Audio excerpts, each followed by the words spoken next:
A lot of transfer activity, mainly out of Spurs. Kieran Trippier off to Atletico Madrid. Yeah. And I want to talk about their defence going into the new season. Do you think he's got an idea of how he wants to play, Pochettino, with the new season just a few weeks away? Well, he's been wavering for me between a back four and the three central defenders and the two wing backs bombing on. But that looks as though that's going to be changing. I mean, it depends what he gets in and what he loses. But if you know, we're reading that Aurier may be out, Trippier's gone. Is he going to play the Argentinian there?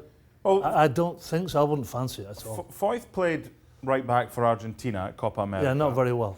Okay, that's your opinion.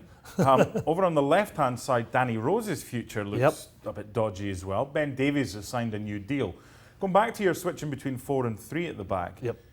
In the 18 games since the turn of the year in the Premier League, 11 times they've played with a 4 at the back, right, and 7 times they've played with a 3. So he's leaning to a 4 then? But he is. But how confusing as a player is it when one week you're playing one formation, and if they were to stick with the same formation, would that not be better from a player's perspective? Yes, yeah, always. When you have a system, we have players who fit in that system, and they're working it in training week in, week out. Of course, it's perfect. But if he's going to go to a back 4, has he got the personnel to play the type of football that Tottenham play? Let's have a look at that then, because Alderweireld, again, another player that's been linked with a move away. So that leaves us with Davinson Sanchez, leaves us with Jan Vertonghen, correct, the centre-backs, Eric Dyer, wherever he plays these days. And does that mean that Dyer's going to be the cover? That's not going to be enough. Well, I mean, you've still got Carter Vickers as well, who's on the books. On the left-hand side, you've got Ben Davies. Right. We don't know about Danny Rose. But that's it. You've got Kyle Walker-Peters on the right-hand side. You've got Serge Aurier. Again, what's going to happen to him? I don't think he's fitting in there, Aurier. I thought he would, but he's not. There's a lot of question marks with just a few weeks remaining. Well, also Eriksen, as you move further up the park, you know, is Eriksen going to be there? I mean, we're hearing he's going, we're hearing he's staying, there's nobody in for it. I mean, for me, Eriksen was the creator in that midfield. I mean, you need that type of player if you're going to be successful. So with what they have available at the back, it looks like a 4, doesn't it? It really does look like a 4, yeah. So who's the right back? And it's a 4 that's thin on the ground. Right. So if any of those guys get injured, maybe Pochettino knows way more about his young squad coming through than we do. But they haven't got enough. Who's right back?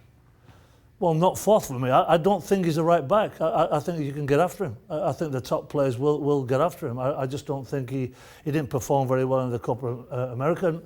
I just don't see it. So is it time to give youth a chance? I mean, I know Foyth's only 21, but Walker-Peters is only 22. He's a good player. Yep. Is it now a case of, you know what, let's give this kid a chance. We know what he can do, so let's start him for the season. Yeah, and look, I thought that, forget about Liverpool, forget about Man City. I thought Tottenham were an absolute lot. We saw what they were capable of doing last season.